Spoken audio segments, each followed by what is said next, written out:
as North Americans, we do sometimes have a limited understanding of the broader world.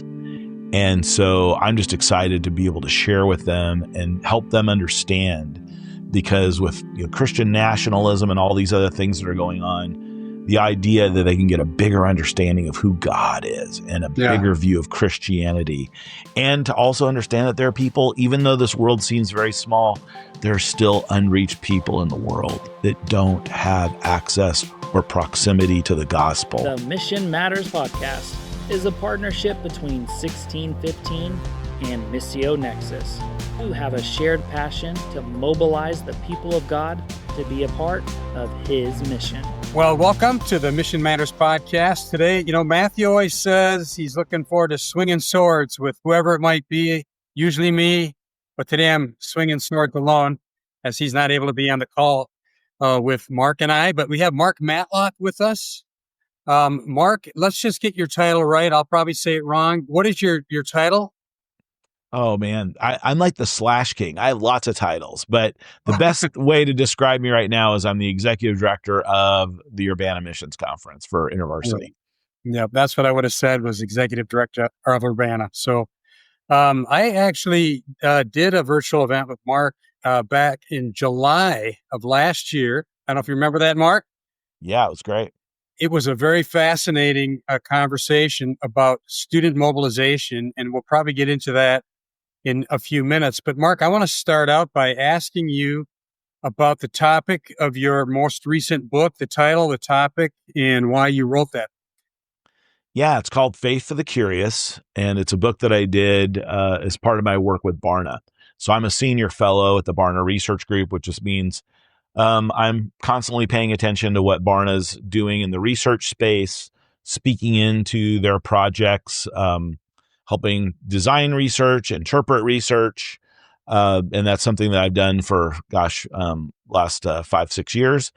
But I've been working with David Kinnaman, the current president of Barna, CEO of Barna, for about 20 years. And so we were doing some research, and we noticed that there are like 60 to 80 million Americans, turns out it's a lot more than that, but 60 to 80 million Americans that didn't fit the paradigm that a lot of us in the church have about those outside of the church. And I started noticing some characteristics of them that showed that they were not really hostile to discussions about faith and spirituality. In fact, they were kind of leaning into practices in their own lives that were pretty deep. And it made me wonder, are we thinking correctly about how we're trying to engage the unreached peoples in the United States? And this led to doing some research. I actually did, part of my research was done in conjunction with He Gets Us, a project that we did for them, and some other stuff that I was working on, but found that this group of people that we defined as being spiritually curious were actually a lot bigger. They're made up about 57% of the U.S. population, about 64% of the unchurched population fit this spiritually curious group. And it just kind of challenges some of our paradigms of how are we reaching people and how do we evangelize with our neighbors and strangers that we meet in the U.S. So is that kind of more traditional paradigm you're mentioning, is that we assume there's hostility? Yeah, some of it's that assumed hostility, that there's not really an interest in spiritual things. And what's important to realize, and this really came out in the research, is that their openness to spirituality doesn't necessarily mean that they're open to Christianity, but it does give us some interesting kind of entrees into their faith discussions, because the chances of us having a conversation with a stranger and then either, like, there's a 1 in 5 chance that they're already a believer. So just take that into consideration. Just a stranger that you talk to, 1 in 5 chance that they're a believer. But there is a 64% chance that they are among the spiritually curious, which means that they believe that there is a supernatural world, and they are interested in thinking more about it. But the way that we talk to them about it, if we talk about Christianity too quickly, without first understanding what their interest is in spirituality, that can be a barrier. So one of the things we talk about is a lot of times kind of classic apologetics have told us that people are looking for meaning and they're looking to understand their place and position in the world. And so as they're asking these existential questions, they come to, these matters of faith. But the reality is we found a lot of people aren't asking some of these bigger existential questions. Those usually only come in matters of crisis where there is a death, a transition of some kind, job loss, a divorce. Those things can trigger those bigger existential questions. Most of the spiritually curious are doing quite well. They're very satisfied with life, but what they're looking for is an upgrade. What they want is to experience the good thing that they're experiencing even more. And, that's not surprising in the United States. We are a wealthy nation. We don't wake up in the morning and go necessarily I have to spend my entire day going to get water or, just making the preparations to survive another day. So we have time for some of these questions, these bigger things. But what I'm finding is that when we're talking to a spiritually curious person, they're looking to spiritual solutions. This may be meditation, maybe yoga, it may be mindfulness, it may be tarot cards, things that as a Christian might freak us out when somebody talks about them. But what that really should be our invitation to lean in and go, so what are you looking at? What are you looking for? I was talking to one of my daughter's friends who was like, saw a tarot card reader. I go, when you go see a tarot card reader, rather than tell her why she was wrong to do that and only God knows the future, these kind of things. What are you looking for? What when you go to somebody, what are you hoping to find out? Yeah. And that's tends to be where the deeper spiritual conversation comes out. So what you find is that there are people that are like, I'm experiencing justice, but I want to experience more justice. I'm experiencing compassion. I want to experience more compassion. I'm experiencing intimacy. I want to experience more intimacy. I'm experiencing creativity. So there are these qualities of God that they're experiencing because they have this little bit of God's image in them that has been polluted by sin that's keeping them from experiencing all of it. But this gives us a great connection with these people and to go, you're looking for an answer to find this thing. Let me tell you about how Jesus does that. And it's just a beautiful conversation. Yeah. I mean, kind of what you're talking about reminds me of what I received in missionary training, the Shema statements. I don't know if you've heard that term, but spiritually open questions or statements that you make about yourself that invite a response that are spiritually oriented. I also can't help but think, as you describe what these people are like, that it reminds me of deism a little bit. The idea that I believe in a supernatural power. It might be impersonal and not involved, but I know it's out there. And so I'm interested in that kind of a thing. Fascinating. Yeah. And among the curious, we found that there were people that were open. And so they were like leaning in hard to their spiritual pursuits. And then there were people that were skeptical. And these people believe that there's more out there. They just don't know if they can know for certain whether or not it's true and whether they can access it. So there's a little more skepticism rooted there. And those people sometimes read like maybe the hardcore atheist that we believe, doesn't believe there's anything more than what we can experience with our five senses. But the majority of Americans, it's actually just a little bit under 10% of the US population believes that the only thing that we experience in life is what we experience with our five senses, that there's not something greater out there. So just knowing that gives me a lot of confidence to talk to strangers about deeper things. And I have found that as long as I'm respectful and I'm not trying to follow, we've been taught to do evangelism in a way that's very efficient, effective, and accurate, but also closes the deal, right? And spiritually curious people probably need several touch points before they're ready to close any deal. And we have to be okay with that. Yeah. I was just with somebody who was obviously not a believer, and I explained what I do for a living. I work in the global mission space. And the response that shocked me was a question. The question was, so do you believe in aliens? And for me, that would not be a follow-up question to anybody that would say they work in global missions. Right. But For that person, it was. It was. It's kind of wrapped up in a spiritual worldview, I guess. So, anyway. Yeah. Well, I mean, the one of the top 10 Googled things about the Bible is, what does the Bible say about dinosaurs? And so people are thinking about things. They're going, wait a minute, I never heard us talk about talk about dinosaurs in the Bible. How does that all fit? And so people will Google these things. And the reality is that people now have Google to satisfy that curiosity.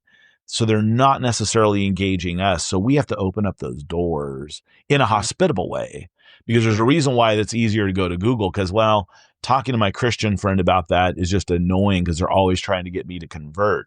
And I find that curious calls to curious. So if we're curious about them and what they believe, they will likewise be curious back. And if we genuinely care about the person and we genuinely are curious about their life, I find most of the time they're asking me, so if I wanted to become a Christian, or if I wanted to follow Jesus, like, what would that look like? And so they actually invite me to share more of my faith, and I feel like I have to land the plane with them. Yeah. Yeah. Great. Interesting. Well, let's give a little bit of whiplash here to our audience and shift gears. Yeah. Shift gears. How are things shaping up for the big event here coming up, Urbana? Yeah.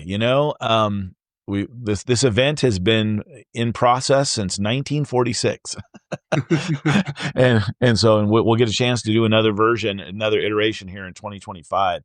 It's really interesting. When I was asked to be the director of Urbana, Tom Lynn, the president of InterVarsity, he announced it on LinkedIn, and I had all of these people respond to me telling me how Urbana had shaped their life. Most of them only go once. Some of us in the missions community had the privilege to go multiple times, but most people when they're in their 20s, they only have one time that it really comes up for them to be able to go. So it is kind of like one of those moment catalytic direction setting events in life. And that's what people are describing to me is Urbana changed the trajectory of the way I was thinking about my Christianity. It opened my mind to a global presence of the church, God's expression. Some people actually went overseas and served in a foreign capacity. Some just thought differently about their generosity. They became aware of kind of how their American culture and worldview was affecting their Christianity, and it expanded that. So Urbana's had a lot of different things for people. It's not just about getting people to be missionaries, which is what I don't think it ever was about that, but it became that as time went on and it grew. But it's really to help young adults kind of figure out, what is God wanting me to do in the world right now? Yeah. And where that leads is what's exciting. Mm-hmm. Well, as you came into that, so now you've had some months in this role. Yeah. I'd be curious, what would be one or two observations that surprised you? I mean, you just mentioned that people were thinking that this was just about getting people to missionaries. It's not really that. Are there any other surprises that you've come up against? One of the things that we talked about in that lunch and learn thing that we did last summer, I shared some of the reasons why the student volunteer movement, which launched in 1886, why it declined as we got into 1986. I get all my, it was 1886. Why, when I'm getting all my dates mixed up, why, as we got into the 1930s, it declined. And one of those things was this confusion over whether it was there to serve mission agencies or whether it was there to serve college students. And I think that if I can describe any, challenge that Urbana has had, it's probably that it's reached that point where it's like, well, wait a minute, what is this event about and what is it for? And so it is about young people finding their place in God's global mission, but it's also about engaging the imagination of a generation. And I think I've really been seeing that as I've been engaging mission agencies as we've been talking about Gen Z, as I've been traveling globally, talking about what's going on in other cultures. And Gen Z is kind of a global phenomenon. Every country that I'm talking to is saying we're trying to figure out young people in our culture. And they're noticing this. It's not homogeneity, but there is like a strong likeness that Gen Z has globally with some values, and it's almost like a global generational culture that they share because of the internet. It used to be in the world of socioeconomic futuring, they would say California plus 10. So whatever was happening in California would be like 5 years for Texas, 10 years for, Mississippi or whatever. And they would do California plus. Now it's simultaneously, right? And it's not even like, there's not even a center like California or New York in the US or globally. It's all simultaneous, all happening at once. So there is something really interesting about that. So as I've been listening to that, I've just been going, okay, what is God doing with this generation? And how do we all need to be breathing in to what God is doing, and less about, hey, here's some specific ways you can be involved. The story, I think, at Urbana this year is going to be, here's what God is doing around the world. And I'm looking to see a new Cam Townsend emerge. I'm thinking that that's who's in the seat. That God's going to lead to imagine something that has never been done before. It could be a William Carey. It could be, an Elizabeth Elliot or somebody that is going to bring something new to the world of mission that we don't know because generationally we're not a part of it. That's really the environment I'm trying to help create and curate at Urbana this year. Yeah, I think you shared with me a book or a dissertation by a guy named William Beam. Yeah, from 1942. Yeah. They listed all these reasons, some of which just seem like they're straight out of today. Yeah, if I read, most of the time I read them to people and they go, oh, you've really summed up the current situation. I'm like, that was written in 1942 about things happening in the 20s. Yeah. Yeah. And following, World War II, we just had this huge outpouring of global interest and all sorts of great things happen. So let's just pray that continues on. And I think the internet's doing that same thing, right? Where we're becoming, like, when you think about, we can, just looking online at like Netflix, I can watch television and movies from all over the world in ways that, I was a movie buff, wanted to be a movie producer when I was in high school. So I was always trying to watch, the real fringes of cinema and, what's going on in the global cinema movement. I had no access to the kind of things that the average person has access to today, just sitting on their couch. So this changes the imagination of a generation. And so we're really due for kind of a refresh, and I'm kind of excited about that. Yeah. One of the concerns that I have is a lot of our generational talk. It tends to pit generations against one another. That's kind of almost an assumption in the conversation. And I would tend to think that we got to be a little bit careful that we're not labeling too much, Gen Z's this way, What's your reflections on that? Is the starkness between generations growing? Is this a real thing? I mean, generational theory is kind of a sociological theory. How do you view it? Yeah, there's, in the kind of the research world, there's a lot of questions going on right now. Like it's called The Death of Demographics, book that was written, the kind of question whether we're going to be able to do some of the demographic work that we've done because we are a global culture and everybody's experiencing things differently, even within the same household. And that the algorithms are feeding us more and more of what we're interested in. So, how does that affect our ability to really be able to define things? And I was talking to, James with Faith Tech out of Canada, and he was saying that there's like a vocational culture amongst those that are involved in the tech industry. And as they've been doing these missional hackathons all over the globe, that when people come together, they have a common language vocationally that's allowed them to just be dropped into any country, and and there's familiarity and identity.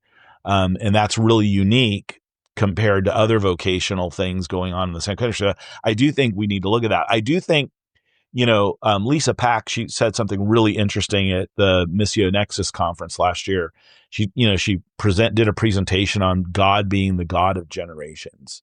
Mm-hmm. And, it was, I don't know why God just uses different moments. It's like, you've known that, you've read that, but for some reason in this moment, that really hit me hard. Like, yeah, God is a God of generations. He doesn't change, but as people, we need to realize that the way that he engages us, our response to him is different based on the tools that we have, the moment that we have.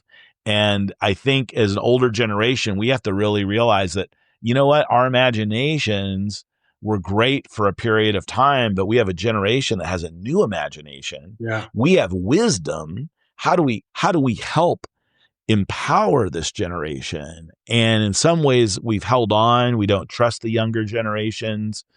And I think God's brought a real distinction to try to bring us back together so that we can operate as the whole body of Christ. Yeah. Mark, my dissertation was on missionary occupational culture. The guy that wrote the book on cultural organization, his name's Edgar Schein. If you read Edgar Schein, he said, more important even than an organization's culture is occupational culture, how we look at our particular role. And there's a really fascinating study out there about how IT professionals have a very strong occupational culture. And it sounds like that's what you are hearing from James. Yeah. And I think it's true in a lot of different cultures, though. I think the vocational culture is really becoming a stronger identity for people, right? I mean, I think we talk about identity politics and things like that, but I think that's what's happening more. We can connect with people that are more like us. Meet the Press did a thing showing like where Democrats vacation and where Republicans vacation, and they cluster. So it's like we're constantly gravitating toward people that are more like us, and we're strengthening our identities through the internet type of contact that we have. That we have to be careful that we really are crossing these lines, right? One, so that we get a bigger picture of who God is, but also so that we don't end up narrowing ourselves so much as Christians, which is interesting in light of the book, right? One of the things that we used was a need for closure scale. And we found that those within the church had a higher need for closure by a pretty good percentage point, pretty good margin, than those outside the church, and definitely quite a bit more than those that were spiritually curious. So it's possible that we could even create a culture within Christianity that it's not Christ that people want to reject. It's the culture that we've created around it, because we've kind of heightened our sense, and we're not broadening our understanding of who Jesus is. I've heard sociologists call that phenomenon the great sorting. Yes. We've got red states, we got blue states, and we've kind of all gone into our corners. And that's really affecting evangelicalism, I think, in a significant way. When various controversies come up, it's like you got to pick a side, or you're going to get ratioed on Twitter or on X. And so I do think this is an issue that we're facing in the church for sure. Yeah, and the sad part is I think it's causing us to have a narrower understanding of who God is, not a greater one. So we think that we're actually we're fighting for fidelity and to be correct and as righteous as possible, and we're actually maybe missing something bigger that God wants for us. It's interesting you mentioned Shane, his research, because my background is kind of studying intercultural studies, and so I found his stuff really interesting because he took a real anthropological approach to organizations, and a lot of the things, the tools that we use, the way that we structure our churches and programs, it's amazing how similar they are from in the world right now, even affecting the way that pastors dress. When you go to a denominational gathering, you'll be like, oh, wow, everybody's got the same kind of facial hair and they're wearing the same style patterned shirt and they've got the same shoes, same shoe game going on. It's just real interesting how we get affected by that. We don't even realize it. Yeah, we can make fun of the middle schoolers for doing that, but we all do it. We all do it. Me too. Okay, so as we kind of wind down here, a lot of our audience is involved with missions. As we look forward to the next Urbana, how might they learn more? How might they engage? What would you have to say to our audience about the upcoming event? Yeah, I think I think we're really going to get a nice snapshot of what God is doing in the world through what we've put together, and I think that's going to be really powerful to help students understand, and young people understand what is a global Christian. Through, especially Urbana is designed for North American students. We'll have students from all over the world come, but that is the primary audience. And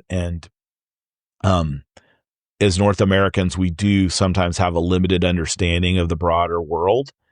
And so I'm just excited to be able to share with them and help them understand, because with Christian nationalism and all these other things that are going on, the idea that they can get a bigger understanding of who God is and a bigger view of Christianity, and to also understand that there are people, even though this world seems very small, there are still unreached people in the world that don't have access or proximity to the gospel. And there's still work to be done to share that with others. I can't wait to see what God does in the lives of these young people. And so covet your prayers, but hey, bring people to Urbana. It happens once every 3 years. It is a direction setting event for a lot of people. And I would hope that you wouldn't miss it. Yeah. And I'm assuming there's a website URL. Urbana.org. Urbana.org. Okay, check it out, everybody. Yep. Urbana.org. Thanks for being with us on the call, Mark. And hey, Ted, thank you so much. Yeah, with this. Yeah. Okay. Lord bless. Thank you. Before you go, be sure to like, share, and subscribe so you don't miss the next episode. The Mission Matters podcast is a partnership of 1615 and Missio Nexus. Check out 1615.org and missionexus.org for more resources on the mission of God and the matters of the mission. The Mission Matters podcast is hosted by Matthew Ellison, president of 1615, and Ted Esler, president of Missio Nexus.